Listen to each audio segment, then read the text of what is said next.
Graças e paz, queridos. Hoje é manhã de domingo, né? E não temos culto nem pela manhã, nem à noite. Manhã de domingo de carnaval. Graças e paz, queridos. Hoje, domingo de carnaval, né? Não temos culto nem pela manhã, nem à noite, né? Na igreja. Mas podemos meditar um pouco juntos, não é? Mesmo assim. Eu queria falar sobre o pecado, não é? Como ele tem sido visto em nossos dias e como isso tem obstruído completamente a visão da igreja hoje do que é a salvação, ao ter uma visão errada do pecado, não é? Vinda do mundo em que praticamente o pecado foi abolido e tratado apenas como algo terapêutico, não é? Como se fossem enfermidades. Então o pecado passa por tempos difíceis, não é? A gente pode dizer assim. Não é claro no sentido de que as pessoas, o homem parou de pecar, não é? Em vez disso, a nossa sociedade, a nossa cultura já não tem mais estômago para chamar suas atitudes e comportamentos de pecados. A palavra parece muito antiquada, gera culpa, não é? E o humanismo secular odeia a culpa. Nós queremos que alguém nos ouça, que não nos julgue, e não gostamos de sentir culpa, apesar de amarmos o pecado. Então, se alguém chamou o pecado de outra coisa, não é, de alguma síndrome qualquer, nós ficamos muito mais à vontade, porque aí somos apenas vítimas, não é? E não criminosos. Então, quando fala sobre pecado, vem à mente imagens de pregadores com o rosto vermelho, balançando os dedos, não é, para uma audiência que está se sentindo desmoralizada. E nós, a igreja, né, quer estar em sintonia com o mundo, não queremos estar associados a isso.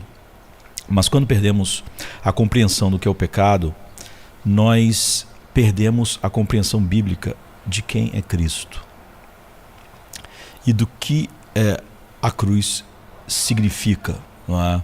Então, não pode haver acordo sobre o que é a salvação, a menos que haja acordo sobre aquilo do que a salvação nos resgata. É impossível compreender profundamente o que a cruz alcança sem mergulhar profundamente no que é o pecado, não é? Então, a pior coisa é onde nós estamos, né? Pensamentos superficiais sobre o pecado levam a pensamentos superficiais sobre Deus e pensamentos superficiais sobre a salvação. E a ignorância das profundezas do nosso pecado leva à ignorância das profundezas da beleza de Cristo. Com isso, você começa a ter cristos falsificados, porque você já não tem mais o verdadeiro Cristo quando você não tem verdadeiramente aquilo que é pecado. E essas visões falsas de Jesus são construídas sobre visões insuficientes do pecado, visões falsas do pecado, criam visões baratas de Cristo e estão expostas ao nosso redor, são pregadas o tempo todo na igreja dos nossos dias, cada um apostando nas suas reivindicações messiânicas, não é? Entre aspas, não é? Então você tem o Jesus, que é o coach, né, da vida, né? Quando vemos o pecado como um fracasso e os humanos como inerentemente bons, nós nos afastamos da conversa sobre pecado, julgamento e inferno e nos concentramos em um Cristo que pode nos ajudar a atingir os objetivos improváveis e sonhos mais loucos, né? Ele ajuda pessoas boas a se tornarem excelentes, né? E isso cai bem, né? Ele morreu para que possamos alcançar todo o nosso potencial. A gente também podia pensar num Jesus governanta, quando vemos o pecado como inevitável, não é? Como apenas eu sou humano, como se o pecado em si faça parte do fato de alguém ser humano, não é? E não de ser pecador. Então, como algo comum, algo trivial, em vez de algo lamentável, condenável que gera ira infinita, eu sou apenas humano, e nós confundimos o pecado com meros deslizes. Não somos perfeitos, não é? Confessamos isso, mas não somos maus. Jesus então nos segue com um esfregão e um balde, arrumando nossas pequenas bagunças, não é? Ele morreu para pagar a taxa de limpeza das nossas bagunças. Nós temos o Jesus humanitário, e quando vemos o pecado, principalmente entre um homem e outro, e não um homem diante de Deus, de um Deus santo, né?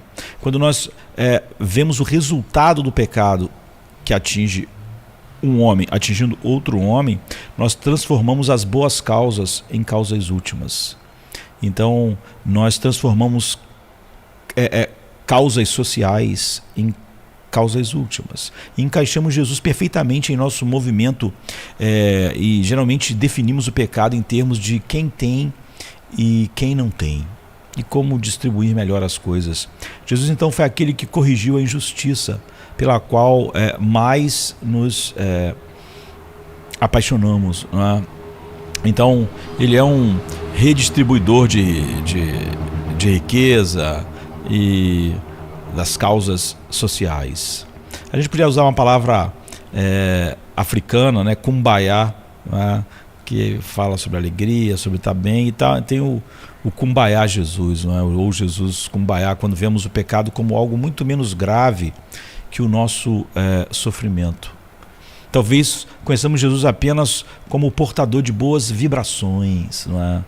E ele ouve nossos problemas e aquilo que nos estressa, nos deixa deprimido. Ele nos ensina sobre os pássaros, as flores, e nos conduz a pastos verdejantes, ao lado de águas tranquilas. Como todos nós sofremos num mundo decaído, ele nunca diz ou faz nada que possa ferir nossos sentimentos ou causar mais sofrimento psicológico. Nós que já somos tão doentes psicologicamente, né? Todos cheios de síndromes e problemas sem fim. Então ele não fala nada que cause nada disso. Ele morreu para nos ajudar a nos sentirmos melhor, porque o homem psicológico, ele quer se sentir melhor, não é? Não há nenhum problema, não há maldade, pecado nele. Ele não se sente bem por várias coisas, ele quer se sentir melhor, quer se sentir bem. Então não importa o que aconteça, não é? É isso. E para evitar sermos enganados por representações falsas e frágeis de Cristo, nós precisamos entender o que é exatamente o pecado e até que ponto ele é profundo. Precisamos de nos tornar conscientes, não apenas das nossas próprias corrupções e pecados, que equivalem a uma pilha que se eleva muito mais alto do que o Monte Everest, né? Nós precisamos de nos familiarizar novamente com o esqueleto no armário da humanidade, o nosso pecado original em Adão. E assim deixamos as copas das árvores de nossas próprias vidas e de nossos tempos e da nossa cultura superficial, humanista secular, centrada no homem, e viajamos até o pecado que está na raiz de nossa árvore genealógica, né? Então, qual é a essência do pecado? Nós podemos ter uma ideia de que o pecado faz, não é? Ele é a, entre aspas, doença da alma, cegando a mente, endurecendo o coração e desordenando a vontade, roubando a força e amortecendo os afetos. Mas o que é o pecado? Como definimos o pecado? Como eu disse, revela muito sobre o nosso entendimento sobre ele.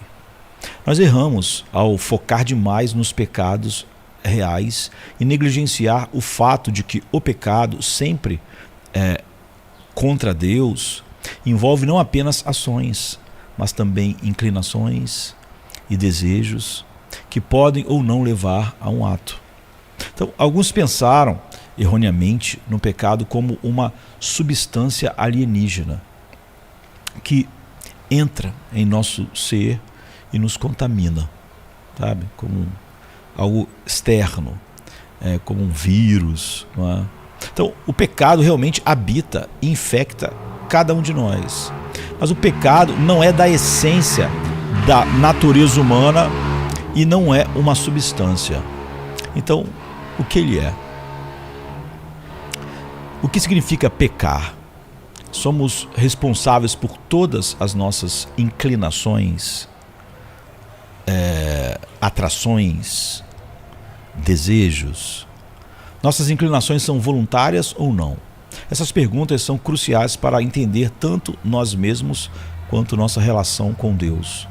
Não apenas como pecadores, mas também como santos, se estamos em Cristo. Então, ao definir o pecado, nós podemos distinguir entre duas partes: privação ou a ausência de uma qualidade normalmente presente, e inclinação positiva ou a tendência a cometer o mal, a desejar o mal, e a ter prazer no mal e amar o mal. Então, privação vem do latim privatio. Ela é usada como em contraste com a ideia da substancialidade do pecado, mas às vezes se encontra o conceito privação atual para destacar a ativação do pecado. Então, se a gente voltar a Agostinho, a privação denota a perda da justiça original. Essa ausência de bem não deve ser entendida como mera privação, embora envolva uma privação incompleta, em oposição a uma privação completa, uma vez que o pecado não abole completamente a vontade humana. Em outras palavras, não estamos desprovidos de qualquer semelhança com a imagem de Deus, não é? O que seria privação completa, não é? Ainda resta algo da imagem de Deus em nós. E mera privação perderia o conceito de inclinação positiva, que sempre foi associado à privação, não é? Então, quando os teólogos reformados falam de inclinação positiva, não estão falando em sentido ético, como se o pecado fosse positivamente bom. Nem estão falando de inclinação positiva em um sentido físico. Então, também seria bom, já que foi criado por Deus. Em vez disso, por positivo, eles o entendem em um sentido lógico, ou seja, é afirmado sobre o homem que ele faz tal e tal coisa, por exemplo, mal continuamente, como está em Gênesis 6:5, que o homem continuamente pensa e faz o mal, não é? É esse o sentido, né? Thomas Goodwin, um famoso puritano, ele diz que o pecado é, primeiro, um vazio total e absoluto e privação de toda a justiça e verdadeira santidade que Deus primeiro criou no homem e que a lei de Deus requer. E segundo, uma inclinação pecaminosa positiva a tudo o que é contrário à graça, ou seja, uma propensão a todo pecado, de qualquer tipo que seja, que qualquer lei de Deus proíbe. Essa pecaminosidade positiva é dividida em duas partes. De acordo com Thomas Goodwin, essas duas partes elas incluem 1. Os apetites desordenados das faculdades por coisas terrenas, carnais e pecaminosas. E 2. Uma inimizade para com Deus e para com o que é santo. Paulo diz que a mente do homem natural é inimizade contra Deus. Ela não é nem inimiga, ela é a própria inimizade, porque dois inimigos podem se tornar amigos, não é?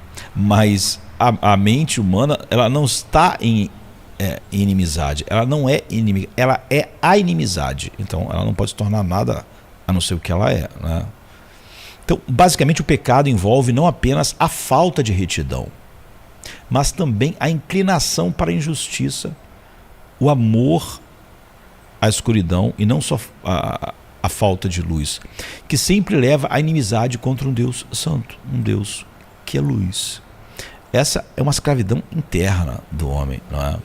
Todos os seus sentidos estão capturados por isso, vontade, afeições, desejos, mente, né? Então, justo e bom e infinitamente bom é Deus. E o homem, ele não só não tem essas coisas, ele é oposto a elas, enquanto ama exatamente o contrário do que é santo, justo e infinitamente bom, que é Deus. Por outro lado, a ética cristã bíblica da santidade entende que a verdadeira retidão, oposta ao pecado, envolve não apenas abster-se do mal, mas viver o oposto do que é o mal, praticar o bem, vamos dizer assim, né? Efésios 4, 25 a 29. O pecado é a inclinação que pode ser uma ação, por exemplo, mentir, ou uma não ação, por exemplo, deixar de falar a verdade contra a lei de Deus. Não é?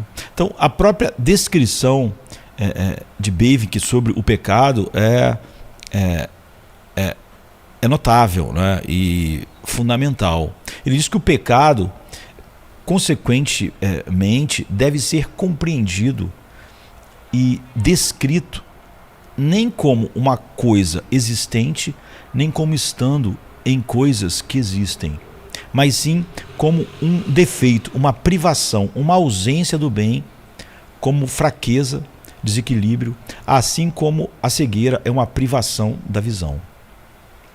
Jeremiah Burroughs, que é um famoso puritano por fazer obras a respeito de, por exemplo, a joia rara do contentamento cristão, né? Ele também fala do mal do pecado como nada. Todas as coisas que têm um ser, há algum bem nelas, Jeremiah Burroughs diz. Pois Deus tem um ser, e tudo que tem um ser tem algum bem nele, porque é de Deus. Mas o pecado é um não ente, um não ser. Né? É a privação de um ser do que qualquer ser propriamente dito. Aqui está um grande mistério da iniquidade, que é aquilo que é um não ente em si mesmo ainda deveria ter uma eficácia tão poderosa para perturbar, não é, o céu, e quando falamos do céu estamos falando em anjos, não em Deus, e a terra. Então, que notável que um não ente seja tão poderoso, não é? É algo misterioso. O pecado é um parasita do bem, alimentando-se do que Deus criou. Ele manipula o que é bom e o distorce, perverte, desfigura e estraga. Assim, a privação como falta de retidão fornece apenas metade da história quando se trata de entender o pecado. Como não somos seres neutros, e esse é um grande erro, né, quando algumas pessoas falam sobre a pregação do evangelho e dão a ideia de que o homem tem alguma vontade neutra, nem para o bem nem para o mal, e que o homem então toma uma decisão. Quando na verdade a mente do homem é inimizade contra Deus, ele está morto em delitos e pecados. Não somos neutros, não é? Não é que nós estamos ali neutros entre a luz e as trevas, nós amamos as trevas. Nós não estamos neutros entre santidade e pecado. Todo ser humano ama o pecado, é assim que eles nascem, não é? Então, como não somos seres neutros, devemos também levar em conta nossa inclinação positiva para a rebelião contra Deus e o homem. Esse poder destrutivo em nós, ele leva às várias descrições que vimos para o pecado. Por exemplo, injustiça, transgressão, ilegalidade. Para que o pecado seja uma substância material ou espiritual, uma das duas coisas deve ser verdadeira. Deus teria que ser a sua causa, ou ele teria que ser o criador de todas as coisas, exceto o pecado. Ambos são impossíveis. Portanto, a natureza do pecado é entendida como um problema ético, não um problema físico. Infelizmente, hoje, no mundo materialista, ateísta, quase tudo você tenta, de alguma maneira, atribuir a algo físico. Eu já disse isso várias vezes e você vê que há uma dificuldade. Quando um ateu está falando em alma, ele não está falando em algo imaterial, não é? Ele só está falando sobre processos químicos e bioquímicos, como se o homem fosse uma máquina. E apenas isso. Então, apesar de falar sobre a mesma coisa, a alma e o estudo da alma, ele não acredita que exista uma alma de verdade. Ele acredita que só existe um organismo e um funcionamento, não é? Mas o pecado não é um problema físico. Então, resultante de uma vontade desordenada que se afasta de Deus. O pecado é privação, mas não negação. O fato de um peixe não falar é uma negação. O fato de um humano não falar é uma privação, não é? Porque ele devia falar. Uma vez que, ordinariamente, um humano é feito para falar, ele devia falar. E se ele não fala, é uma privação. Mas já um peixe, não é? Portanto, o pecado é a privação da retidão que um ser humano deveria ter como alguém feito à imagem de Deus. Mesmo que falemos do pecado como privação, também podemos falar dele como uma ação. Então, pense em um homem com uma perna quebrada tentando chegar ao hospital após um terrível acidente. Sua caminhada é caminhar, é uma ação. Mas é uma caminhada com defeito, né? Defeituosa, ele está com a perna quebrada. Relacionando essa imagem concreta ao pecado, o homem, na verdade, caminha de maneira deformada em direção ao seu algoz, em vez de em direção ao seu curador, ao seu médico no hospital. Já que o pecado nos afasta do bem, né, o quadro se torna esse. Em Romanos 5, 6 a 9, Paulo destaca nossa privação, nossa fraqueza, bem como nossa inclinação positiva para a injustiça. Em nosso estado natural, somos chamados de fracos e ímpios, no versículo 6. Cristo morreu por pecadores, verso 8, que eram inimigos, verso 9, de Deus. Aqui vemos tanto a parte privativa quanto a parte positiva de nossa pecaminosidade. Somos fracos, entre aspas, ou, na verdade é melhor, impotentes, né? Em contraste com o poder de ressurreição de Cristo. Romanos 1,4. Possuímos, naturalmente, fragilidade moral. Do ponto de vista físico, imagine a cena horrível de uma pessoa com câncer terminal deitada em uma cama pronta para morrer. Não há poder para viver. Nós carecemos dessa saúde espiritualmente. Estamos vivendo, mas não realmente vivendo, não é? Como diz 1 Tessalonicenses 3, verso 8. Mas nós somos, por natureza, também ímpios. Os ímpios do mundo não redimido são descritos anteriormente por Paulo em Romanos como ímpios, em Romanos 1, 18, depois 4, 5. Eles são aqueles que não apenas carecem de retidão, mas também a substituem por maldade. Romanos 1, 21 até o 31, que é a acusação de Paulo à humanidade. Então estamos alienados de Deus e de sua vida de graça, de glória, o que nos deixa espiritualmente impotentes, não é? E daí vem o totalmente depravados, não é? Não é que o homem é tão mau quanto poderia ser. Primeiro, pela graça restritiva de Deus, não é? Senão a vida seria impossível, não é? A vida da humanidade, há uma completa impotência em nós. Não há nada em nós, em nenhuma parte do nosso ser, que não esteja escravizada ao pecado. Nossa mente, nossas afeições, nossos desejos, nossa vontade. Portanto, nenhuma dessas coisas poderia ser aquilo que seria o primeiro passo para sairmos do nosso estado. Não é? A nossa vontade, ela nunca pode escolher Deus, porque a nossa vontade sempre escolhe o que nós mais amamos, o que nós nos deleitamos.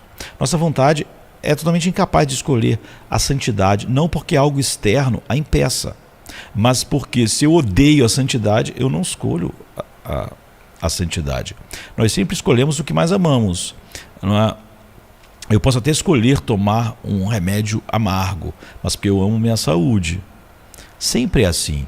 Quando alguém coloca uma arma na minha cabeça e diz, me dá o dinheiro ou você vai morrer, eu dou o dinheiro, porque é óbvio que eu gosto do meu dinheiro, mas gosto muito mais da minha vida. Eu sempre escolho aquilo que eu amo mais. Imagine escolher o que você odeia mais. É totalmente fantasioso a ideia de que o homem não é totalmente depravado e que ele pode por ele mesmo escolher em contrariedade a tudo o que ele é, tudo o que ele ama e tudo que ele prefere. Não é? Então, ser piedoso é ter a vida de Deus em nossas almas, estar cheio da bondade que vem de fora, vem de Deus. É uma ressurreição como a de Lázaro e depois manter a vida como Deus. Não só ressuscitou Lázaro e depois Lázaro tinha que se manter vivo, ele tinha que manter Lázaro vivo. Não é? Então, a impiedade é o estado desprovido da pessoa sem Deus e sem esperança no mundo. Efésios 2:12. Então, a impiedade é viver como se Deus não existisse, apesar dele existir. Piedade é a consciência que eu estou continuamente diante da presença de Deus. Então, aqueles que são espiritualmente impotentes, sem o poder de Deus, são, então, apenas o que podem ser: pecadores, todos, sem exceção. Romanos 5:8. A privação leva ao pecado, que é corruptor, não é ocioso, mas energético. A justiça devida é substituída pela injustiça. A justiça que eu devia a Deus não fica só que eu não dou a ele a justiça que eu devia. Eu substituo pela injustiça. A ausência do que é bom não fica só isso. Olha, não tem o que é bom, está vazio. Não. Ela é substituída pela corrupção de nossa disposição que corretamente nos leva à nossa designação como pecadores. Porque nós somos amantes do pecado. Nós não somos obrigados por ninguém a pecar. Você vê que a nossa escravidão de amor ao pecado é interna.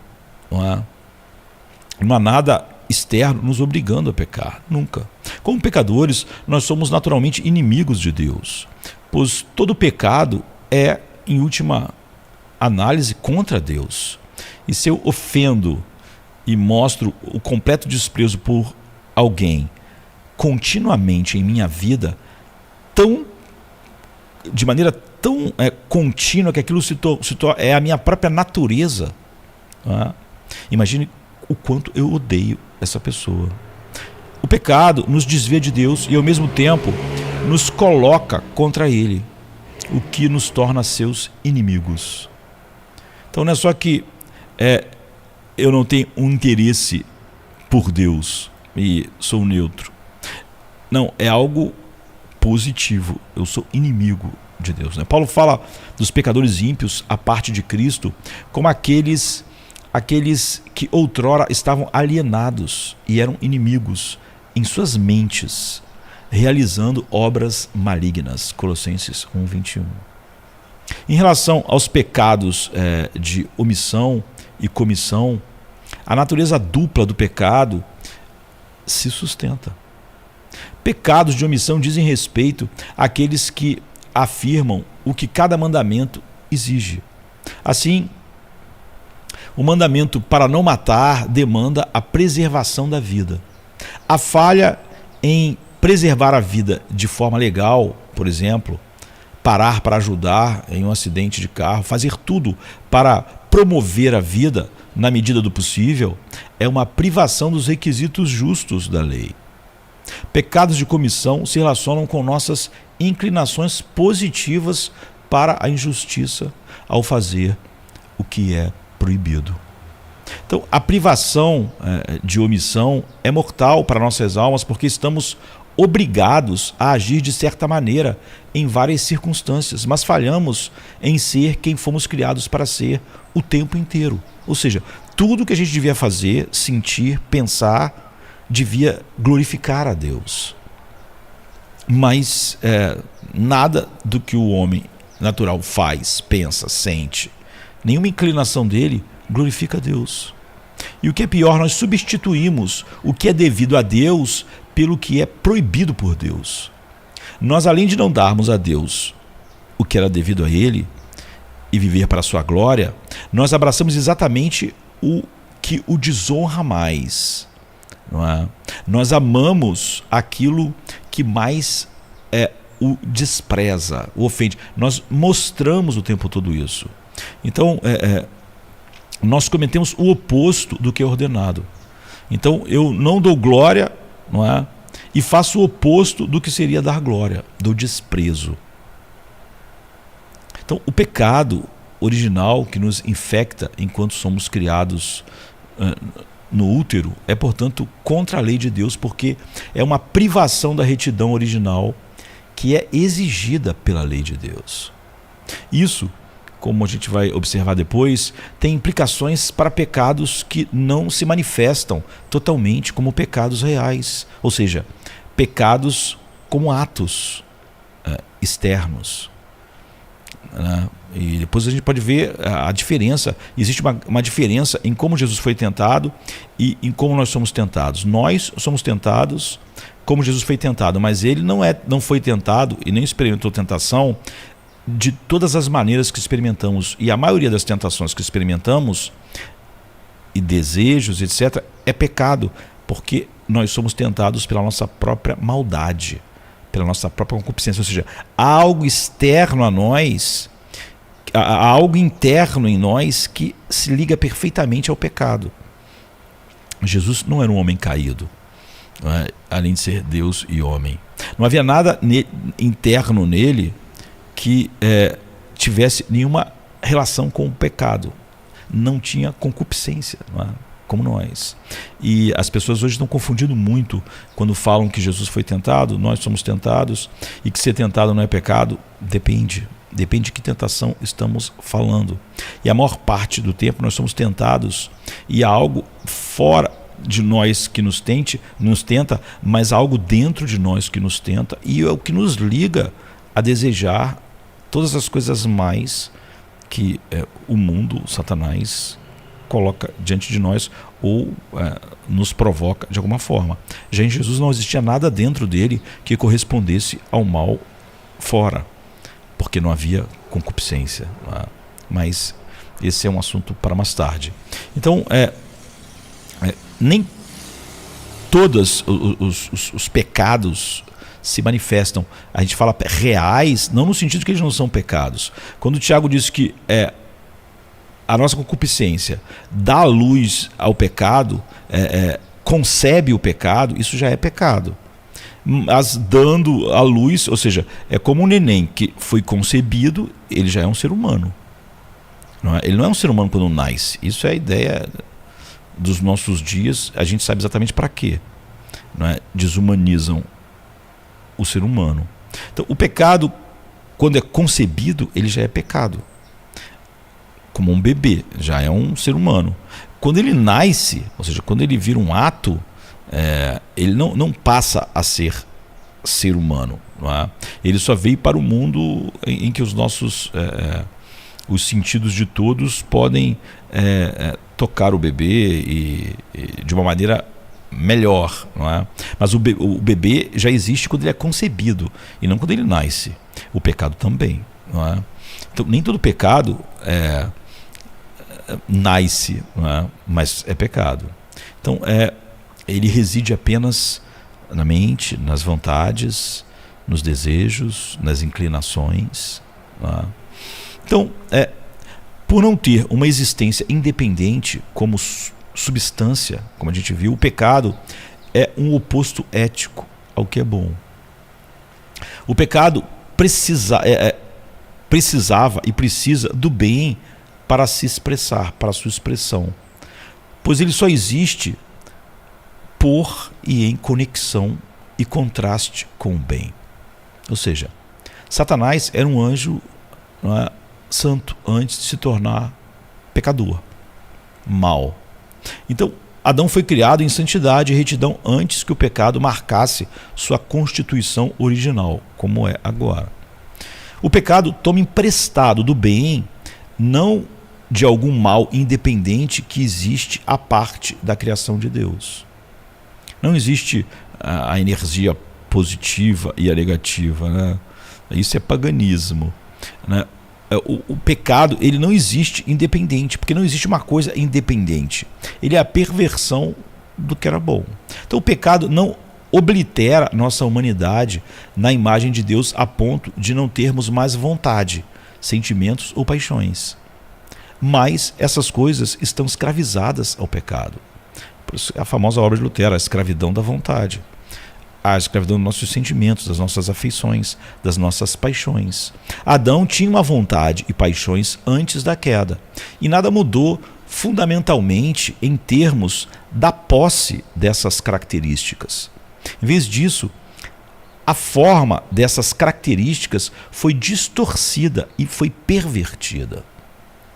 Adão não deixou de amar ou desejar, mas seu amor e desejo em seu estado caído estavam agora capturados pelo mal. Ele ama, mas não ama mais o que devia amar. Ele deseja, mas não deseja mais o que devia desejar. Ele tem uma vontade, mas a vontade dele não está inclinada para aquilo que devia estar. Ele ama o mal, ele deseja o mal e ele tem prazer no mal. Você vê que ele continua tendo amor, desejo, vontade, mas todas elas foram capturadas e escravizadas pelo pecado. Bavinck que diz que substancialmente o pecado ele não removeu nada da humanidade e nem introduziu nada na humanidade. É a mesma pessoa humana, mas agora caminhando não em direção a Deus, mas para longe dele. O seu amor se tornou o objeto que devia ser o objeto do seu amor, é o objeto do seu ódio. Aquelas coisas que ele devia amar, a santidade, é o que ele odeia. Ele não odeia, você vê, porque alguém manda ele odiar. Ele realmente é assim. É a sua natureza. E ele foge de Deus para a sua própria destruição. Então, como o pecado é ético, o que determina a correção ou incorreção de uma ação deve estar em relação ao ser de Deus e sua lei. Os vícios esplêndidos, né, como foi chamado, né, dos incrédulos, são ações que, em certo sentido, podem ser chamadas de virtudes. Ou seja, tudo que o homem caído faz é pecado. Mas quando aquilo que ele faz parece uma virtude e podem ser chamadas de virtudes, aquilo são pecados esplêndidos, não é? Como Agostinho chamou, e os reformadores, não é? Dependendo do motivo e do contexto, aqueles fora de Cristo podem e realmente praticam atos, aos nossos olhos, virtuosos, externamente, que por todos os relatos refletem a lei de Deus e ocorrem em sua graça comum a toda a humanidade. Ou seja, é algo que ainda é a graça de Deus que opera. Mas ao investigarmos um pouco mais, a lei de Deus não é meramente uma forma externa que existe como um padrão de retidão. A lei é divina, vinda de Deus mesmo, né? Então, virtudes externas não são a mesma coisa que boas obras, ou que coisas boas aos olhos de Deus, que devem ser feitas pela fé, pelo Espírito e somente para a glória de Deus. Só algo que nas motivações tivessem sido feitas por plena fé no que Deus diz, pelo poder do Espírito e totalmente para a glória de Deus, é algo bom. Por isso que a Bíblia diz que não há quem faça o bem. A pessoa pode ajudar a velhinha a atravessar a rua, ele pode distribuir comida, mas ele não faz isso nem pela fé, nem pelo Espírito Santo e nem somente para a glória de Deus. Ele tem motivos próprios, não é? Centrados nele mesmo, em seu orgulho e em várias outras facetas, né, da alma humana. Então a lei de Deus implantada no coração humano, na criação, também foi entregue no Monte Sinai e permanece como uma regra para os cristãos em seu estado de graça, como está em Romanos 13, 8 e 10.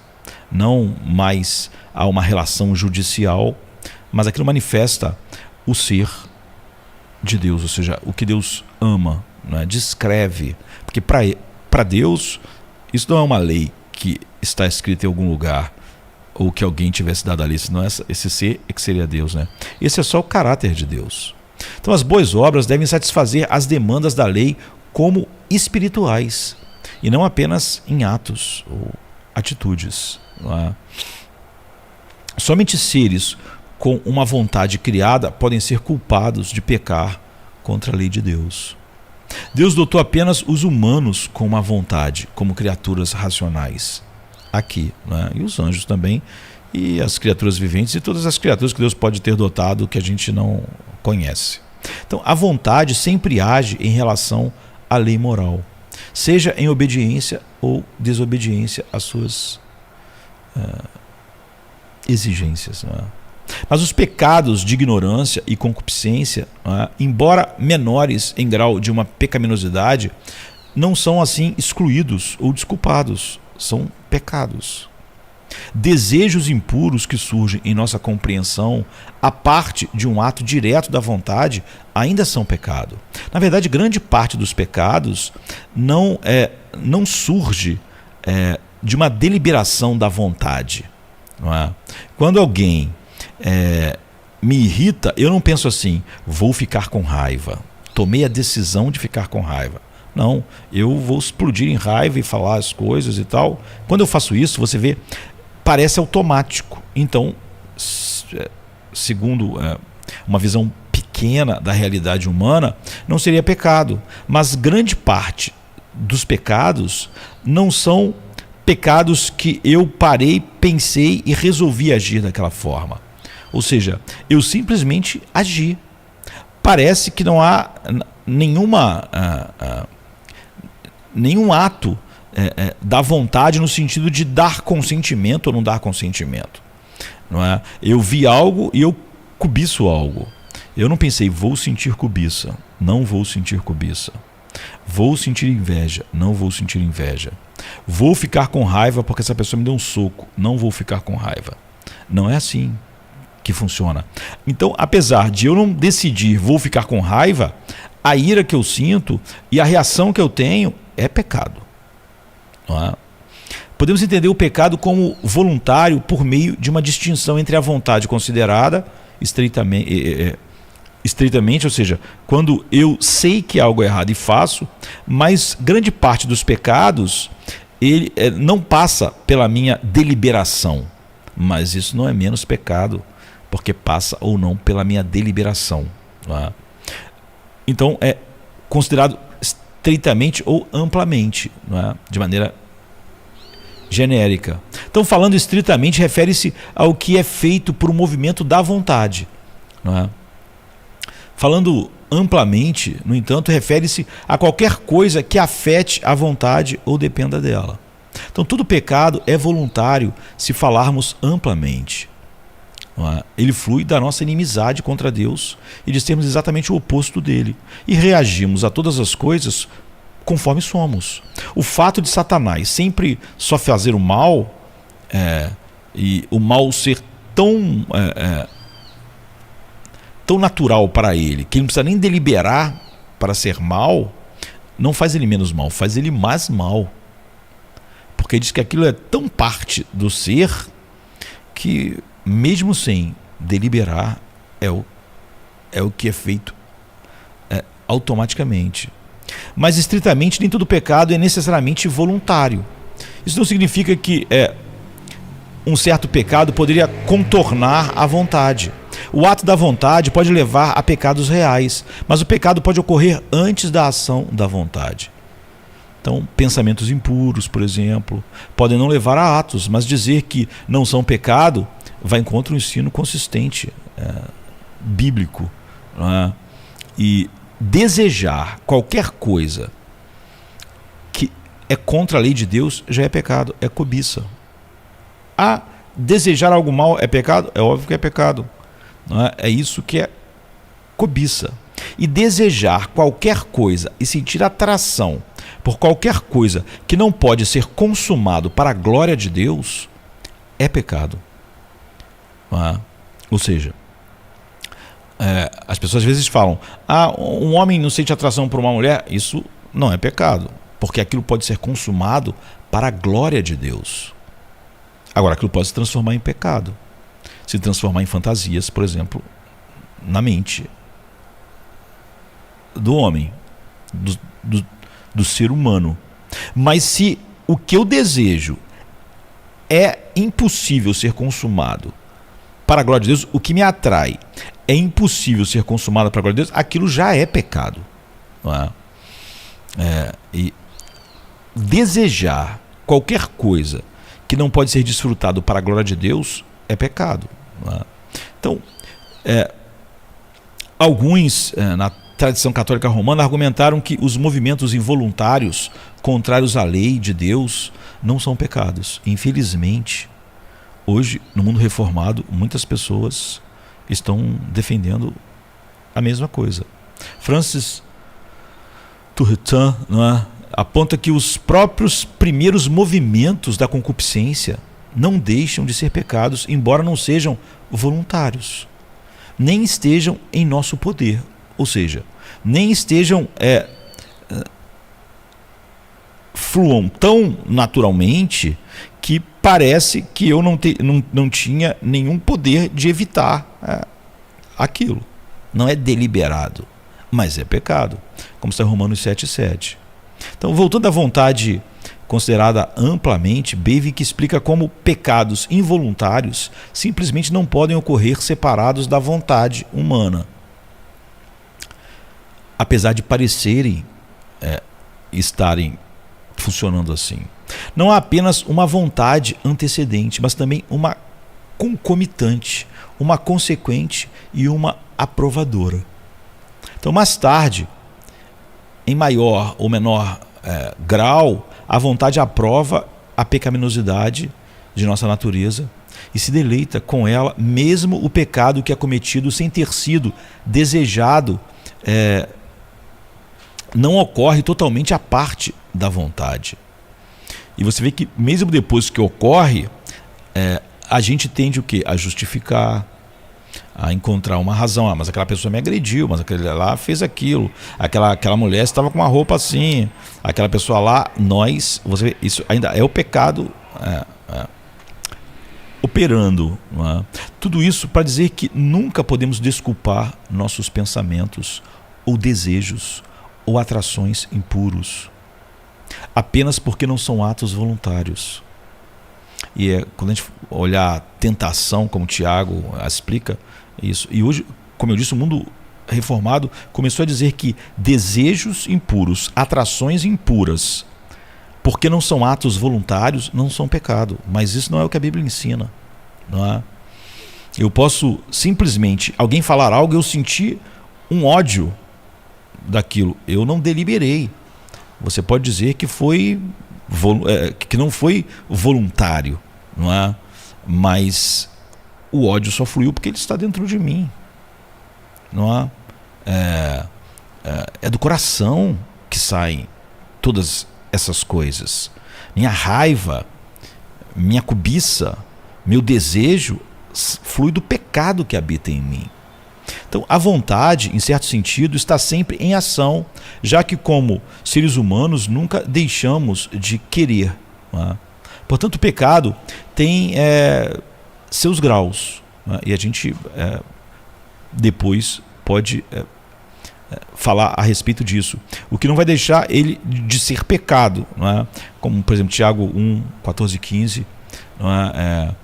Falando a respeito de Tiago 4,16, Thomas Menton, um dos grandes puritanos, ele nasceu em 1620, morreu em 1677, ele diz: primeiro praticamos o pecado, depois o defendemos, depois nos vangloriamos dele. O pecado é primeiro nosso fardo, depois nosso costume, depois nosso prazer, depois nossa excelência. Não é? Nos estágios fora, já depois de cometidos, aos estágios anteriores. Pouco mais precisamente, nós podemos falar dos graus do pecado dessa forma. É óbvio que desejar matar alguém é uma coisa, matar alguém é um pecado de outro grau. Não é? Isso não vai perdoar o pecado de desejar matar alguém. Mas, tanto no julgamento final, Deus vai nos julgar o homem pelo que ele fez, ou seja, se o pecado dele foi desejar matar, vai ser aí que vai estar o julgamento, é justo. E se ele matou, vai estar aí, é justo. Então o inferno não é a mesma coisa para todos, não precisava ter julgamento, né? Cada um será responsável pelo que fez, sentiu, desejou, intentou. Né? Então a deliberação de pecar, que é o ato da vontade, falando amplamente, né? Há pecados que eu delibero, né, fazer. Né? É óbvio que eles têm um peso. Eu vou falar mal dessa pessoa. Estou com raiva dela. Eu vou falar isso amanhã com alguém, daqui a 2 dias. Eu estou decidido a fazer. Eu deliberei, decidi e vou fazer. E há muitos pecados que é o oposto. Eles são parecem automáticos. Né? Não há nenhuma deliberação da vontade. Vou fazer isso, vou sentir isso, não, vou cobiçar aquilo. Acano olhou para a capa babilônica, ou ele pensou, não vou cobiçar, vou cobiçar. Não. Ele olhou e cobiçou. Parece automático, não é?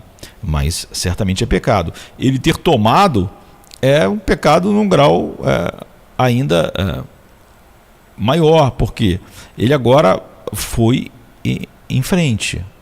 Então, a decisão de cometer um pecado real, não é? O ato de pecar que visa pecados voluntários, como um ato da vontade, falando já agora estritamente, né? Um prazer no ato de pecar que aumenta a gravidade do pecado. Orgulho após o ato, que é o oposto de arrependimento, aumenta aquilo que o pecado é. Então o primeiro grau de pecado, que não a gente está falando de grau, mas todos eles são infinitamente condenáveis, não é? Mas eles são diferentes. Ocorre no intelecto, não é? Que, como a gente já disse, não está separado, falando amplamente da vontade humana. Na tentação interna, o desejo sedutor, né, do grego eptúmia, não é? Ou eptímia, é pecado, como observa Tiago, em Tiago 1, 14 e 15. Não é? É uma violação do 10º mandamento. Não cobiçarás. Não deseje nada que não glorifica a Deus. Não é? Não deseje nada que não possa ser concretizado para a glória de Deus. Êxodo 20, 17, também Romanos 7, 7, na verdade até o 13, né? Então, a deliberação de pecar, entendida como um desejo desordenado, não pode ser desculpada mesmo que não seja formalmente realizada. Então, o desejo é pecado, não é? A realização é pecado. E se eu não realizar, eu ainda pequei. E devo me arrepender. Não é? E devo pedir perdão a Deus. E não dizer que aquilo não é pecado. Não é? Pode ser um pecado em graus no que atinge as pessoas menor do que se eu tivesse realizado e até mesmo subsequentemente a ter realizado, ter ainda me sentido muito bem de ter ido até o fim. Não é? Mas ainda é pecado porque somos ultimamente totalmente responsáveis pelos mecanismos internos do nosso coração, da nossa alma, da nossa mente, da nossa força, não é? Dos nossos desejos. Felizmente, pelo Espírito Santo, como está em Romanos 8,13, temos o poder de capturar nossos pensamentos e levar eles à obediência, cativos à obediência a Cristo, em 2 Coríntios 10, 5. Então, consciente de que podemos ser tentados interiormente de forma pecaminosa, e eu vou falar sobre isso mais quando falar sobre tentação mesmo, ou seja, há tentações que são pecado, não é? A tentação que não é pecado seria uma tentação que seja totalmente externa, não é? Mas a tentação interna, eu sou tentado pelo próprio pecado que habita em mim, pela minha maldade.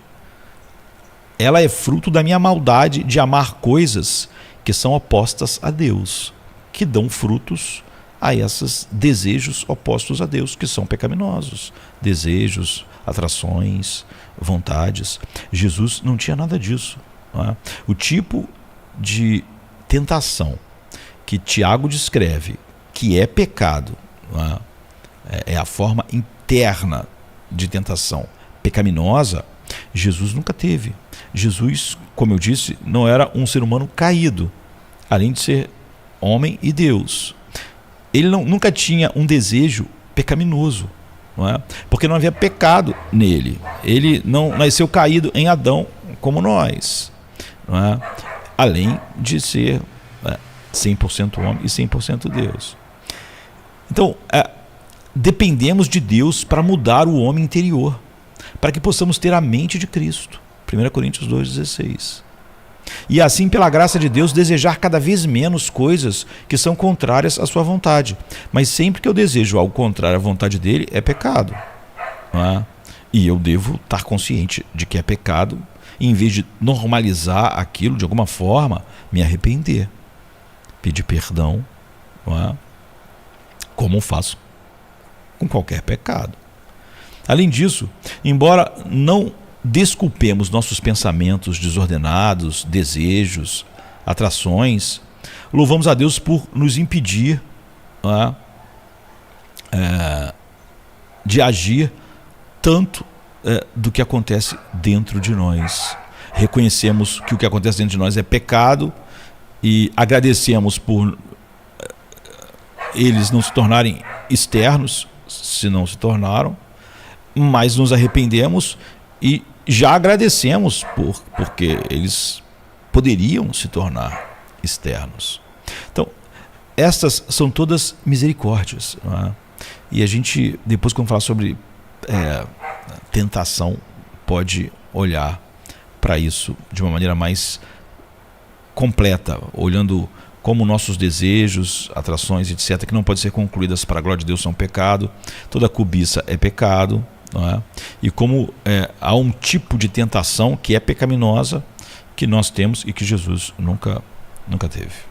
Então, à medida que agimos como seres humanos, devemos lembrar que nossas ações geralmente não são mais, nossas faculdades racionais, como vimos, não são perdidas de nosso estado de inocência. Por exemplo, assim como Adão foi feito para comer e respirar, assim nós comemos e respiramos. No entanto, Adão não teria comido até o ponto de ser um glutão, não é? Ou seja, de tornar algo que não era pecaminoso em pecado. Então, até o que não é pecaminoso pode se tornar pecado. Além de tudo que o ser humano faz por não ser, por amor a Deus sobre todas as coisas, para a glória de Deus, e pelas motivações certas, também é pecado quando externamente o ato é bom. Então, teólogos reformados argumentaram que todas as ações boas em termos de sua bondade física sejam um ato da mente ou do corpo, não é? Nem todas as ações são moralmente boas, não é? Há uma distinção entre uma bondade física e uma bondade moral. Então, olhar com os olhos é bom, mas olhar com luxúria é ruim. Então, como diz Stephen Chernock, a bondade física da ação depende de Deus. O mal moral só depende da criatura. Ou seja, olhar e enxergar é uma coisa boa, porque Deus criou os olhos e a visão. Então você vê que a única parte boa não depende de nós, depende de Deus, que é a bondade física, a bondade do funcionamento do olho. Mas o fato do olho olhar e cobiçar, você vê, isso vem totalmente de nós. Então, uma ação de matar pode ser boa ou mal, dependendo das circunstâncias. A ação física não é má per si, não é? Mas a bondade moral da ação depende. Então, como Charnock diz, depende dos objetos, circunstâncias e constituição da mente no ato. Deus nos projetou para adorar, o que envolve a pessoa toda, né? Como está em Deuteronômio 6, 4 a 6. Adorar fisicamente, o ato de adoração é neutro. como curvar-se ou se prostrar, como está em Êxodo 24:1, Atos 10:23. São atos de adoração, se prostrar, se curvar, levantar as mãos. Na adoração também aplicamos nossa mente, nosso coração a Deus. Mas se adorarmos qualquer coisa que não seja Deus, seja um falso Deus, não é? Ou uma estátua no lugar dele, não é? Ou colocarmos qualquer coisa como nosso Deus funcional na vida, cometemos um mal moral. Então, o mesmo vale para a nossa linguagem. O ato de falar é um bem físico. Então, é uma coisa boa física. Não é? Deus fez a língua e Deus nos deu a capacidade de falar. É um presente de Deus que nos faz ser como Ele. Temos uma mente e expressamos isso de maneira racional. Mas a língua também pode ser um instrumento do mal, como Tiago diz. Com ela bendizemos ao Senhor e Pai, e com ela amaldiçoamos os homens feitos à semelhança de Deus. Tiago 3:9. Os movimentos físicos que produzem as palavras são bons. Mas você vê, eles dependem de Deus e não de nós. Mas a bondade moral do ato depende do que é dito e da integridade das palavras faladas, ou seja, depende de um coração puro. Então, a gente retorna à nossa definição de pecado em termos de nossas ações. A gente viu rapidamente aqueles que não são ações, né? Desejos, atrações, enfim. A pecaminosidade de nossas ações consiste, por exemplo, diz Stephen Charnock, na privação da retidão que deveria estar em uma ação, ou na falta de conformidade do ato com a lei de Deus. Agora, a pecaminosidade de uma ação não é o próprio ato, mas é considerada nele como está relacionada à lei de Deus, ao caráter de Deus, e é um desvio dela. E assim é algo que adere à ação, e portanto a ser distinguida do próprio ato, que é o sujeito da pecaminosidade, né? É a sua expressão dela. Então, para chamar uma ação de pecaminosa, nós queremos dizer, acrescenta o Stephen Charnock, que a ação ela é o sujeito e a pecaminosidade da ação é o que adere a ela. A ação não é a pecaminosidade, nem a pecaminosidade é a ação. Elas são distinguíveis uma da outra, como um membro e uma doença no membro, o braço e a paralisia no braço. O braço não é a paralisia, nem a paralisia é o braço, mas a paralisia é uma doença que adere ao braço. Assim, a pecaminosidade é uma deformidade que adere à ação, não é? Que nela mesmo poderia aquilo que é físico envolvido na ação é o mesmo mecanismo que seria envolvido se partisse de um coração puro para glorificar a Deus. Isso lembra um famoso sermão de Agostinho sobre o amor, em 1 João 4:4, né, de 4-12, onde ele diz que a raiz do amor determina as ações do cristão. Então, um pai, ele disciplina um menino, não é, com a vara, enquanto um sequestrador o acaricia, não é, faz um carinho na cabeça dele. Então, oferecida a escolha entre umas varadas e carícias, quem não escolheria as carícias e evitaria a vara?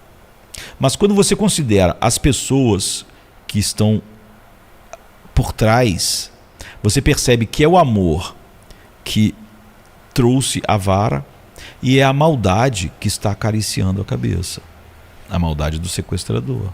Então é isso que deve ficar fixado. As ações humanas, elas só podem ser entendidas pela sua raiz no amor. Todos os tipos de ações podem parecer boas sem proceder da raiz do amor, ou seja, do amor sobre todas as coisas por Deus e para a glória de Deus. Então, a gente pode lembrar, os espinhos também têm flores, né? Algumas ações parecem verdadeiramente selvagens, mas são feitas por causa selvagens aos olhos de alguns, não é? Mas por causa da disciplina motivada pelo amor. Não é? Você não vai ter isso, não vai ter aquilo. Então, a vara. De uma vez por todas, eu te dou esse mandamento, é dito a nós: ame a Deus e faça o que quiser. Agostinho diz.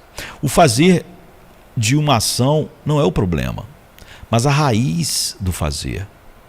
Então, claro, deve estar em obediência à lei, já que o pecado é uma questão ético-espiritual. Se eu amo a Deus, a Bíblia diz que esse é o resumo da lei. Eu não farei nada que o desonre. Então, ame a Deus e faça o que quiser, porque se você realmente ama a Deus, só fará o que o honra. Não é? Mas como Paulo disse: e se eu der todos os meus bens para o sustento dos pobres, e se entregar o meu corpo para ser queimado e não tiver amor, nada disso me aproveitará. 1 Coríntios 13:3. Isso mostra que não é verdade que o amor é simplesmente atos externos. Porque você vê que o ato em si parece bom, deu bem para os pobres. O ato, a ação não é amor.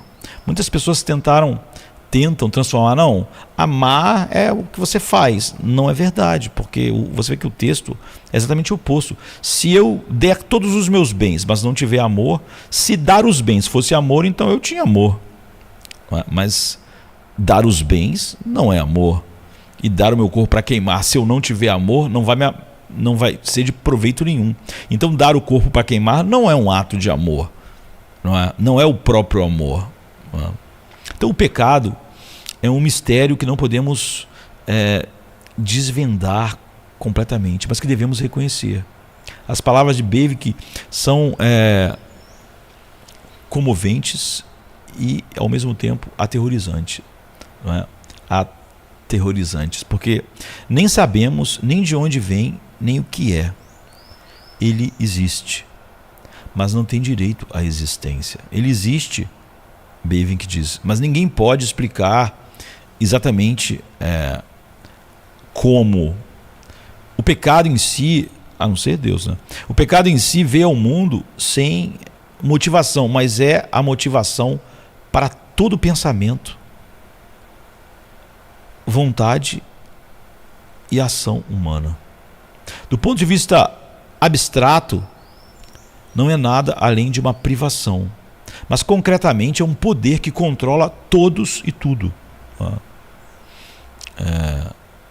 O pecado realmente abundou no homem, e só há um poder maior do que ele, que é a graça, que é algo que o homem não merece. O homem merece justiça pelo pecado. Então ele não tem um princípio independente próprio, o pecado, mas é um princípio que devastou toda a criação. Ele vive do bem, mas luta contra o bem para destruir o bem.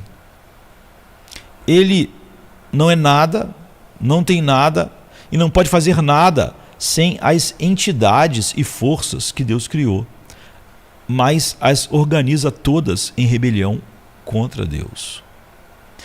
É a maior contradição tolerada por Deus em sua criação, mas é usada por Ele no caminho da justiça e da retidão e como instrumento para a sua glória, não é?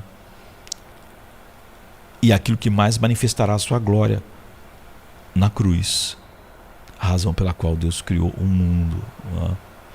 Jesus é o Cordeiro de Deus morto antes da fundação do mundo. Afinal, Deus usa o diabo contra si mesmo em seu ódio implacável em relação a Cristo. Ele procurou matá-lo e ainda assim foi a morte de Cristo que derrotou Satanás. Deus, de alguma forma, em sua infinita sabedoria, usa o pecado para a sua glória e muitas vezes para o nosso bem. Podemos não saber, você vê, o que é o pecado finalmente, mas entendemos algo de sua natureza e de seus efeitos sobre nós. Sabemos que o pecado tem um efeito duplo sobre nós. Nos priva da retidão e da santidade e explica nossa vida, nossos desejos, nossas atrações, nossa propensão inexorável para o mal. Por exemplo, nós temos desejos excessivos e lascivos pelo prazer, e frequentemente em conexão com uma dureza rebelde para com Deus e seus caminhos. À medida que corremos para o pecado, fugimos de Deus. Correr para o pecado e fugir de Deus é a mesma coisa. À medida que fugimos de Deus, corremos para o pecado. Então, além disso, nunca somos inocentes por nossos pensamentos, ações, desejos, atrações contrários à lei de Deus. Mesmo aqueles movimentos do coração e da mente que não eclodem em pecados reais, ou seja, reais no sentido de serem externos, não é? São, no entanto, pecados. O que tudo isso significa? Que nós podemos lidar com esse adversário formidável, não é? Mas nós mesmos não temos nenhuma capacidade para lidar com ele. Pode-se lembrar o ditado de Lutero sobre a fé. É uma coisa viva, ocupada, ativa, poderosa esta fé. O pecado, nós podemos dizer também, é uma coisa ocupada, ativa, poderosa. E aqueles que não o veem como um inimigo serão destruídos por ele. E você nunca vai ver ele como um inimigo se Deus não abrir os seus olhos. Não é? E Deus não deve isso a você. Quando entendemos que não temos resposta em nós mesmos para o pecado, então estamos na posição de ir ao único que pode lidar com esse problema, o Deus e Pai de nosso Senhor e Salvador, Jesus Cristo. Você vê, quando você tem as definições bíblicas de pecado, elas estão a anos-luz do que nós temos feito hoje. E temos a razão, porque a igreja hoje prega algo muito mais em conformidade com o humanismo secular do que com a Bíblia e o estado verdadeiro do homem, e como o pecado desonra a Deus, e como não são pequenas síndromes na nossa vida. Depois que Davi cometeu adultério com Betsabá e consequentemente tramou a morte de Urias, ele languideceu, com uma falsa paz. Ele, mesmo quando se sentia mal, ele racionalizava durante muito tempo. Algo que exigiu que o profeta Natã finalmente o confrontasse com o seu pecado. O resultado foi o Salmo 51, uma obra-prima da literatura de verdadeiro arrependimento, e uma obra produzida pelo Espírito Santo para nos mostrar a anatomia do verdadeiro arrependimento. Lá Davi não apenas diz que pecou, embora é claro que ele diga isso no versículo 4. Pelo contrário, seu arrependimento o leva a explorar profundamente o vocabulário bíblico para o pecado, nos oferecendo uma imagem mais aguda da hediondez de suas ações, que envolveram conhecer carnalmente uma mulher que não era sua esposa e assassinar o homem que não era o seu inimigo, era o seu amigo, esposo dela. No Salmo, Davi fala de minhas transgressões, versículo 1 e 3. Minha iniquidade, versículo 2 e 9. Meu pecado, versículo 3. Fiz o que era mal, versículo 4. Sendo trazido à luz na iniquidade, em pecados eu fui concebido, versículo 5. Meus pecados, versículo 9. Minha culpa de sangue, versículo 14. Em outras palavras, não bastava para Davi simplesmente dizer que ele errou o alvo. Como às vezes a gente define assim, o que é o pecado? É errar o alvo. Ele não bastava. Descrever o pecado meramente como errar o alvo é uma injustiça grosseira para o vocabulário real da Bíblia e a natureza do pecado. A gente estava tentando acertar no que Deus queria, mas a gente errou. Então até mesmo nossa instrução sobre o pecado pode nos deixar com uma doutrina subdesenvolvida do pecado, se não aprofundarmos a imagem bíblica.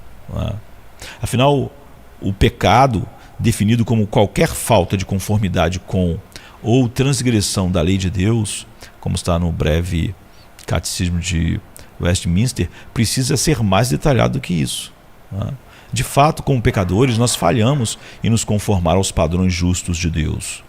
Todo aquele que pratica o pecado também pratica a iniquidade, e o pecado é iniquidade. 1 João 3,4. Além disso, não apenas falhamos em fazer o que Deus ordena, mas também perseguimos rebelde o que Ele proíbe. Não é? Nós nem queríamos acertar alvo nenhum que Deus propôs. Porque a inclinação da carne é inimizade contra Deus, pois não é sujeita à lei de Deus, nem mesmo pode ser. Romanos 8,7. Entender, então, a ampla variedade de descrições bíblicas do pecado nos oferece uma visão mais clara do caráter apavorante do pecado. E também como é apavorante a igreja ter abraçado termos meramente terapêuticos para o pecado. Isso faz sentido teologicamente na medida em que Deus se nomeia e se descreve em diferentes momentos da história redentora como uma maneira de conhecermos o seu caráter. Não é? Então é crucial em qualquer discussão sobre a natureza do pecado o fato bíblico indiscutível de que o pecado é diretamente contra um Deus santo, justo e imutavelmente bom. Não é? Salmo 51,4. O pecado é teocêntrico, Romanos 1, de 18 a 32, que é a acusação de Paulo, que mostra que todo homem está debaixo da ira de Deus. E, portanto, ilegal, como ele vai mostrar em Romanos 3,20. Nesse sentido, o pecado é antirrelacional, pois nós, os ofensores, nos levantamos em inimizade contra Deus, o ofendido. E quando odiamos a Deus, nós, como imagem e semelhança dele, não temos chance em nossa disposição natural em vermos um ao outro da maneira correta. O vocabulário do pecado nas Escrituras ele é projetado para nos ajudar a entender o que é o pecado e por que ele é um problema. E porque ele é um problema que o ser humano, não é que o ser humano não tem solução para ele, o ser humano por si só nem acha ele um problema. E na verdade o ama. Não gosta das consequências em si e no seu mundo. Então, a importância do ensinamento do Velho Testamento sobre o pecado inclui a abundância de palavras usadas para descrever o pecado, bem como as muitas manifestações diferentes do pecado na vida dos homens piedosos e dos ímpios. Você vai ver homens piedosos e ímpios pecando. E nós obtemos então uma visão fascinante das peculiaridades da personalidade humana nas histórias vividamente retratadas de indivíduos, Jacó, Abraão, Davi, Moisés, Noé, e também de grupos, de nações. Então o livro de Gênesis, por exemplo, ele explora a natureza humana de maneiras profundamente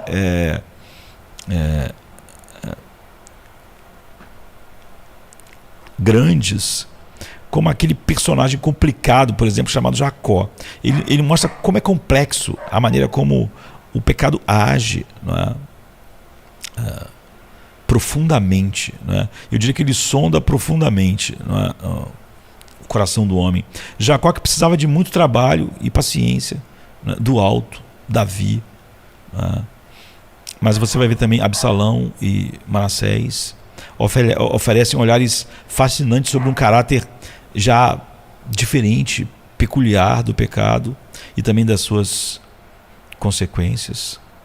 Agora, por mais esclarecedoras que os estudos sobre vários personagens, e o Velho Testamento está cheio, possam ser, para nós, algo precisa ser dito sobre a linguagem precisa que Deus usa na palavra para pecado. A raiz hebraica, ata, geralmente se refere à ideia de errar, fazer errado, errar o alvo, ou se desviar, o que pode ou não se relacionar diretamente com o pecado. Né? Ainda assim, a palavra é a mais comum para pecado no Velho Testamento. Às vezes, a linguagem física até simboliza o mesmo espiritualmente naquele trecho. Né? Então, por exemplo, em Provérbios 19:2, a gente traduz por errando o caminho. O desejo sem conhecimento não é bom, e aqueles que se apressam com os pés erra o caminho. Mas é claro, o desvio aqui é entendido espiritualmente e em termos de impetuosidade. A pessoa apressada, pecaminosamente, se lança em coisas agindo sem pensar, o que é uma forma de orgulho, não é? E de expressão da sua natureza. Não é? Age sem pensar, o orgulho está em desacordo com a espera paciente em Deus. Como a gente pode ver, a gente tem que ter cuidado com os estudos de palavras, não é? Garantindo fazer com que eles estejam no seu contexto, não é? E que o contexto deles esteja sempre na nossa mente. Então aqui na literatura de sabedoria, de provérbios, o termo denota pecado em termos de uma experiência cotidiana simbólica de uma falha moral.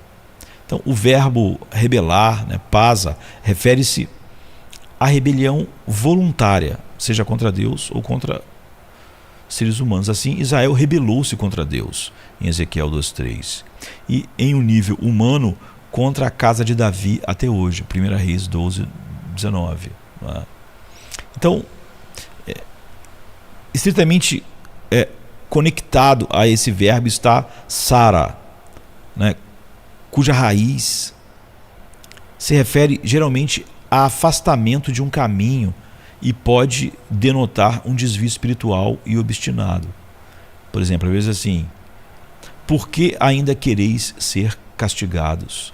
Por que continuais a rebelar-vos? Isaías 1:5. Ou Deuteronômio 13:5. O substantivo Maal se refere à traição ou infidelidade. E tornarei a terra desolada, porque agiram com infidelidade, diz o Senhor Deus. Ezequiel 15:8. Estenderei a minha rede sobre ele, e ele será apanhado na minha armadilha, e eu levarei para a Babilônia, né, cativo, e entrarei em juízo com ele ali, por causa da traição que ele cometeu contra mim. Ezequiel 17:20. Mas também há abominação, toeba, não é? Também é usada para descrever algo repulsivo, que pode se referir a algo que Deus abomina, não é? Ou até mesmo algo que as pessoas abominam. Alguém pode sacrificar uma ovelha defeituosa, por exemplo. Isso seria uma abominação para Deus, Deuteronômio 17:1. Ou você dar a Deus qualquer coisa que não é o melhor da sua vida, da sua alma, do seu coração, do seu tempo, do seu dinheiro, não é? Ou perversões sexuais, como um homem tendo relações sexuais não como determinadas por Deus, não é? É chamada de abominação em Levíticos 18:22. E o termo arar, que denota uma maldição, aparece frequentemente nas fórmulas de maldição como uma declaração específica e formal de punição, como em Gênesis 3:14 e 17. Então, muitas vezes, isso aparece com um aspecto ameaçador, né? Como Jeremias 13:11, na verdade, né? Jeremias 11, acho que verso 3. Então, várias outras palavras do Velho Testamento ocorrem para pecado, né? Dependendo da tradução específica que a gente está usando: malícia, maldade, problema, erro, fraude, crime. Então, o termo do Velho Testamento, frequentemente traduzido como iniquidade, aon, é particularmente esclarecedor para nós, com base em seu uso frequente, né? Mais de 200 vezes. Então a gente chega à conclusão de que se refere, em primeiro lugar, ao ato iníquo em si. Em segundo lugar, a culpa que acompanha todos os atos iníquos. E, em terceiro lugar, a punição inevitável que deve resultar do ato de iniquidade. Então, o servo sofredor, em Isaías 53, carrega as nossas iniquidades. Versos 6 e 11. Em Êxodo 34:6, diz que o Senhor proclama que Ele é misericordioso e gracioso, tardio em irar-se e abundante em amor e fidelidade, mantendo amor leal a milhares, perdoando iniquidades, transgressões e pecados, mas que de modo algum deixa impune o culpado, punindo as iniquidades dos pais nos filhos e nos filhos dos filhos, até a terceira e a quarta geração. Em uma das mais gloriosas revelações de seus atributos, nós temos também uma das mais severas declarações da ira de Deus sobre aqueles cujos pais cometeram iniquidade. Aqui nós nos deparamos com o perigo da iniquidade. Não é um problema individual, mas corporativo. Não é? Aquilo que está ligado à cultura, não é? De maneira geral. Então, assim como pais justos trazem muitas bênçãos para seus filhos, também é verdade que os filhos sofrem pelos pecados de seus pais. Um exemplo sombrio de punição corporativa por iniquidade ocorre em 1 Samuel 3, a partir do 13. Né? A casa de Eli é punida para sempre pela iniquidade que ele conhecia, porque seus filhos estavam blasfemando contra Deus e ele não falava que estava errado, mas não fez nada mais sério contra aquilo.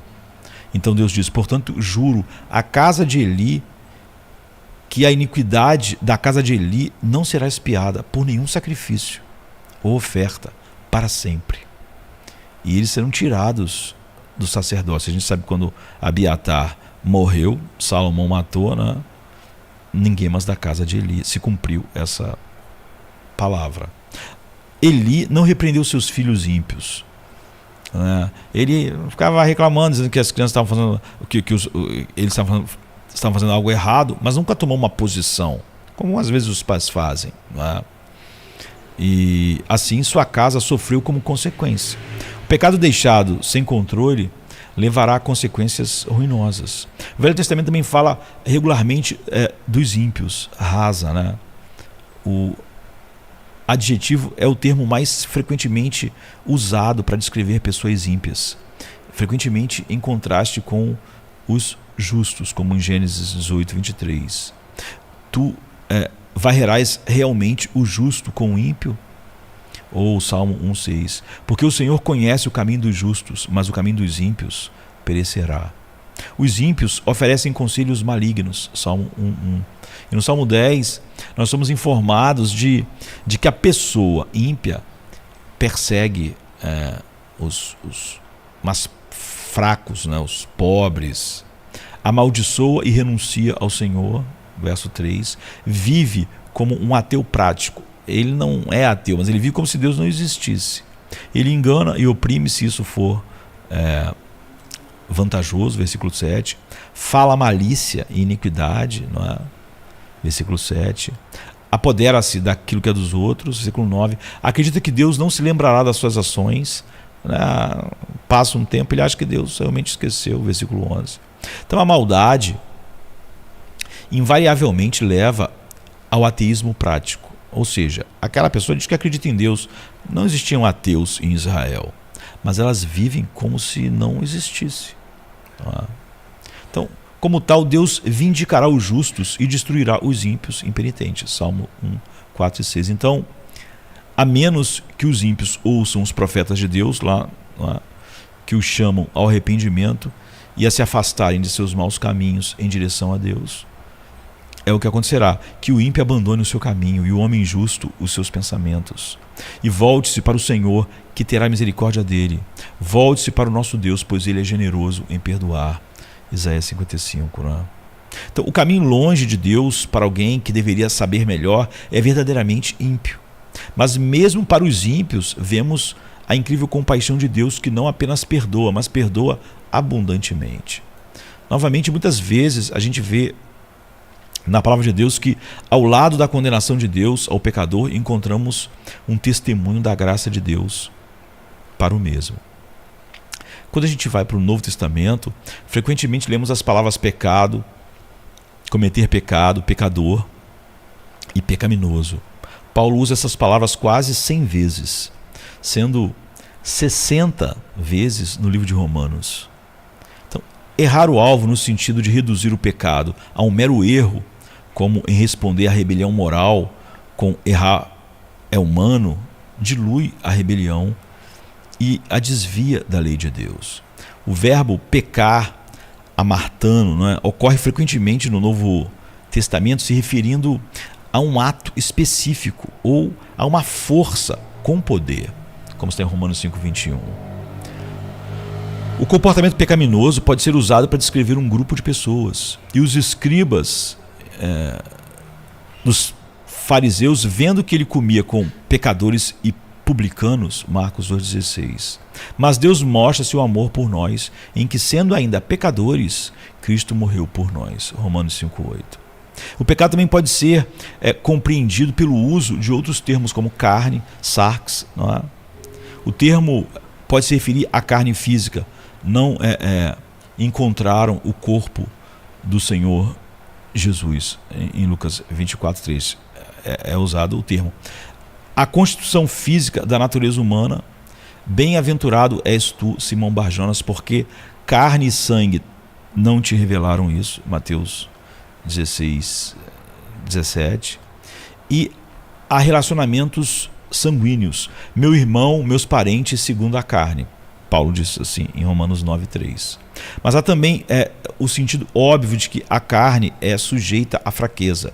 O espírito está pronto, mas a carne é fraca. Mateus 26:41. Então, o uso de Paulo de sarx muitas vezes se refere à natureza pecaminosa. Por isso que não basta ver uma palavra, usar uma concordância. Porque eu sei que em mim, isto é, na minha carne, não habita bem algum. Romanos 7:18. Pois se viverdes segundo a carne, morrereis. Romanos 8:13. Então o cristão experimenta uma luta diária entre a pecaminosa carne e o espírito.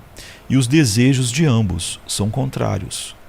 Paulo lista imoralidade sexual, impureza, sensualidade, idolatria, feitiçaria, inimizades, contendas. O que mais? Ciúmes, excessos de raiva. Mais o que? Rivalidades, dissensões, divisões, fofoca, inveja, bebedeira, orgia. E aí ele fala ainda, e coisas semelhantes, como obras da carne, em Gálatas 5:19 em diante. Essas precisam ser mortificadas, como diz em Romanos 8:13, ou não herdaremos o reino de Deus. Ou seja, porque a característica de quem é habitado pelo Espírito Santo é fazer isso. Outras palavras também aparecem oferecendo uma imagem mais completa desse vocabulário bíblico, para o pecado. A palavra ilegalidade, anomia, aparece em Mateus 23:28, quando Jesus descreve os escribas e fariseus. Ele diz: assim também vós exteriormente pareceis justos aos homens, mas por dentro vocês estão cheios de hipocrisia e ilegalidade.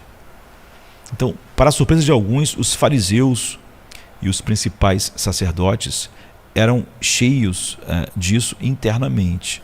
Então, a lei de Deus é o padrão para o certo e o errado, e todo pecado deve ser uma transgressão da lei de Deus. Então, nós temos nosso conhecimento do pecado por causa da lei de Deus, como está em Romanos 3:20 e 7:7. Então, assim, Jesus perguntou aos fariseus cheios internamente dessa ilegalidade: e por que transgredis o mandamento de Deus por causa da vossa tradição? Mateus 15:3. Ele então prossegue nos versículos seguintes, do 4 em diante, para expor eles por quebrarem o 5º mandamento. Além disso, eles quebraram o 1º e o 2º mandamento, porque rejeitaram o propósito de Deus ao recusarem o batismo de João, por exemplo, em Lucas 7:30. O 4º mandamento, ao não fazerem o bem, no Salmo, Mateus 12:9, Lucas 6:9. O 6º mandamento, porque eles procuravam matar a Cristo. Moisés não vos deu a lei, contudo nenhum de vós a cumpre. Por que procurais matar-me? João 7:19. O 8º mandamento, ao devorarem as casas das viúvas, em Marcos 12. O 9º mandamento, com mentira: dizei que os discípulos dele, tendo vindo de noite, o furtaram, estando nós dormindo. Ou seja, vamos mentir para dizer que os discípulos roubaram o corpo. Mateus 28. E o 10º mandamento, em cobiça: fariseus que eram amantes do dinheiro. Lucas 16. Então a palavra grega adikia, traduzida de várias maneiras como injustiça, maldade, mal ou iniquidade, ocorre frequentemente ao longo do Novo Testamento, Romanos 1:18, Lucas 13:27, em vários lugares. Essa injustiça que caracteriza a natureza, a humanidade no pecado, é apenas injustiça por causa de um Deus justo, contra quem todo pecado é cometido. Nossas transgressões contra a lei são a prova da nossa injustiça. Então, aqueles que quebram a lei ou cruzam um limite cometeram uma transgressão para bases, né? Romanos 4:15. Então, a lei foi adicionada por causa das transgressões.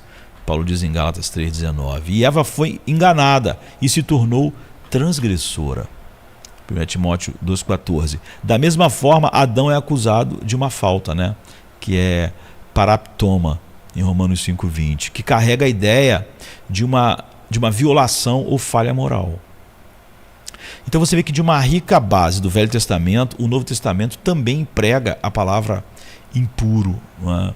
Para enfatizar o pecado e a desobediência do homem que o impede de ser santo e ter qualquer relação com Deus, né? Relação de comunhão. Paulo fala dos pagãos gentios que se entregaram à sensualidade, ansiosos por praticar toda sorte de impureza. Efésios 4:19. Ele adverte os cristãos que a imoralidade sexual e toda impureza ou cobiça não sejam sequer mencionadas entre vós, como convém aos santos, em Efésios 5:3. Um dos maiores juízos de Deus sobre a humanidade é quando ele entrega as pessoas às paixões infames de seus corações, Romanos 24. E o livro de Judas é uma polêmica apaixonada contra os mestres, os líderes que se diziam pastores, né?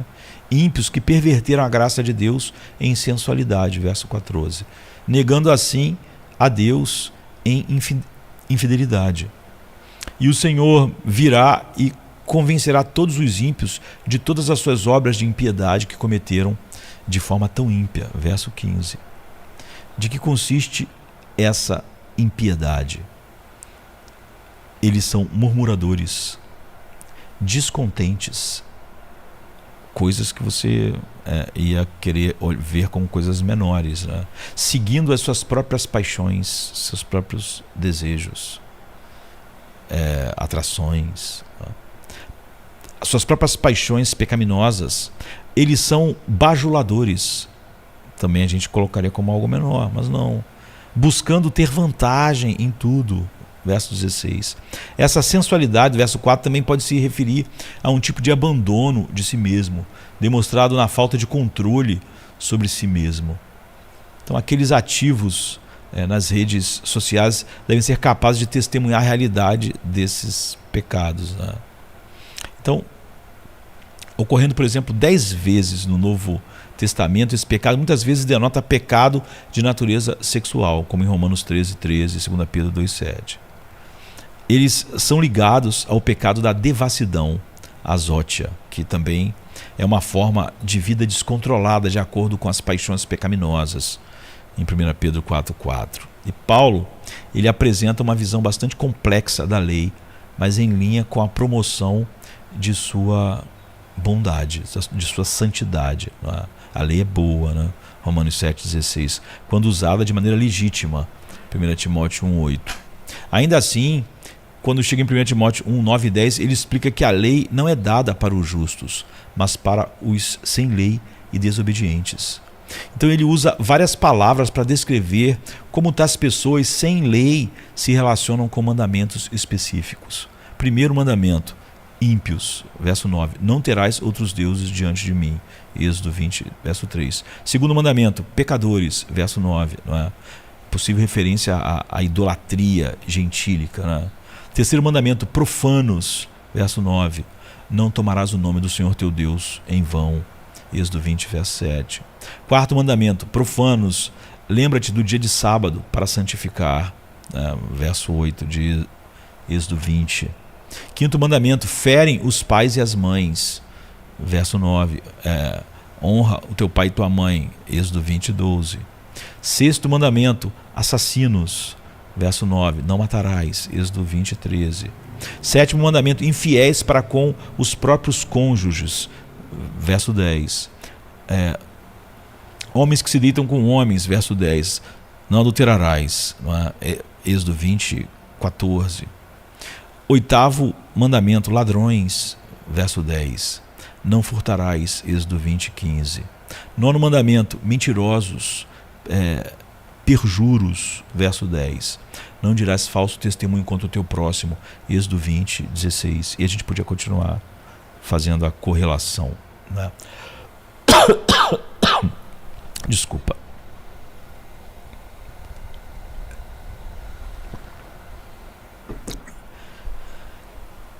Enfim, a descrição vívida dos pecadores revela um ponto bíblico importante que às vezes negligenciamos em nosso pensamento, ou seja, somos mais do que meros pecadores.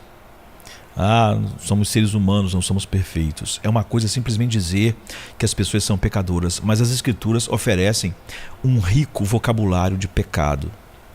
Encontramos palavras como transgressão, devassidão ou iniquidade. Um assassino é um transgressor ou alguém que comete iniquidade. Em um contexto legal, um criminoso não diz simplesmente eu pequei, mas todos nós somos pecadores. Se culpado, ele precisa assumir o pecado específico. E às vezes uma palavra ou frase única é oferecida para destacar a gravidade do crime. Então nós podemos dizer que todos somos pecadores, Romanos 3, 23. Mas capturamos algo ligeiramente diferente quando falamos da atividade de depravações sexuais, por exemplo, como uma abominação antinatural diante de Deus, Romanos 1, 27, Levíticos 18, 22. Podemos ver a devassidão pagã ocorrendo e dizemos, eles estão pecando, ou podemos dizer que estão sem lei, o que nos ajuda a focar explicitamente no fato de que uma lei, a lei de Deus, está sendo quebrada. Da mesma forma, o estupro é vil e desprezível, uma violação da dignidade de outro extrema. Uma pessoa é apreendida, agredida, humilhada e sofre a perda da dignidade por causa da violação. É o que está em Deuteronômio 22, 28. Sim, é um pecado, mas Deus oferece linguagem diferentes que ajuda a entender a natureza do crime. Todos os pecados são ruins e deixa o homem destituído da glória de Deus, mas nem todos os seus pecados são iguais, não é?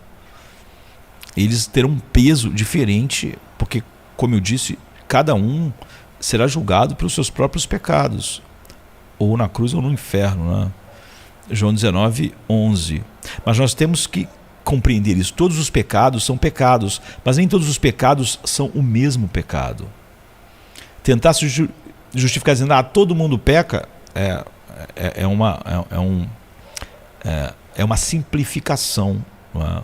Com isso em mente, assim como há um rico vocabulário para o pecado, há ainda um mais rico para a graça de Deus. Não é?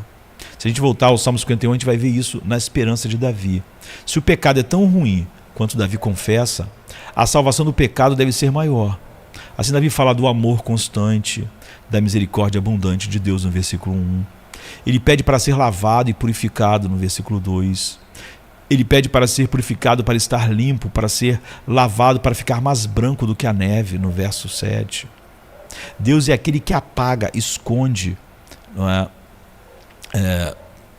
Para sempre os nossos pecados, não é? Versículo 9. Ele cria corações limpos e renova espíritos retos nos arrependidos. Versículo 10. Ele nos dá abundantemente o seu espírito, no versículo 11.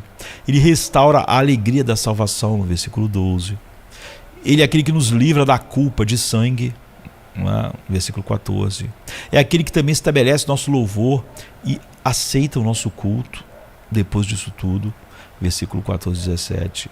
Então o pecado é terrível, é muito além do que nós podemos mensurar. E, infelizmente, quando a gente mensura da maior forma que podemos compreender, é óbvio que o pecado é muito pior do que isso. E nós temos usado linguagens do humanismo secular para praticamente acabar com o pecado, não é? E transformar tudo em termos terapêuticos. Então o pecado é ruim, é muito pior do que podemos imaginar. Mas o que a gente vê é que Deus é bom, muito melhor do que o que podemos imaginar, e muito maior a bondade dele do que o quão pecado é ruim. E é por isso que a graça dele vence, né, o pecado. Por isso que onde o pecado abundou, a graça superabundou. Que Deus nos dê um coração que possa ver a realidade do pecado, para que a gente realmente tenha a dimensão do nosso Salvador. E ao olhar o que ele fez sozinho, até gritar, está terminado, a gente realmente possa dizer, junto com o apóstolo Paulo, por vermos a realidade, o amor de Cristo nos constrange. Um morreu por todos, logo todos morreram, para que aqueles que vivem não vivam mais para si mesmos, mas para aquele que por eles morreu e ressuscitou. Amém, queridos. Amém. Venha se cansado estás, e eu descanso darei.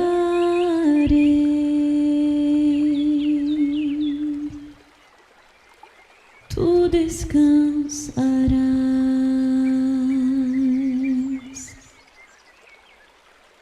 Venha a mim se não tens paz, e eu darei paz sem fim. Terás paz sem fim. O meu jugo é leve, o meu fardo graça dá. Tome tua cruz, te darei a paz.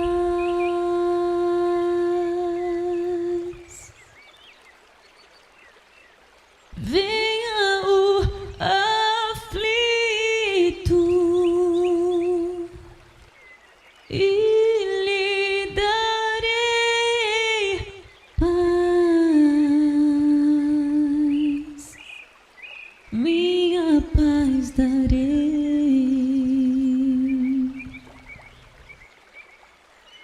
Venha a mim na dor sem fim, e eu darei paz, darei minha paz. Acalmar tuas águas e falar ao coração. Tome meu fardo, te darei a paz.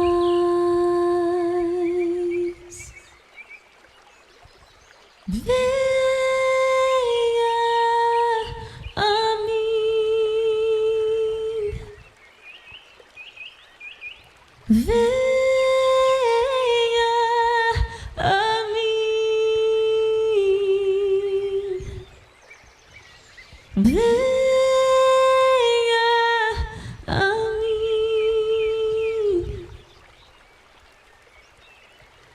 A minha graça te chama.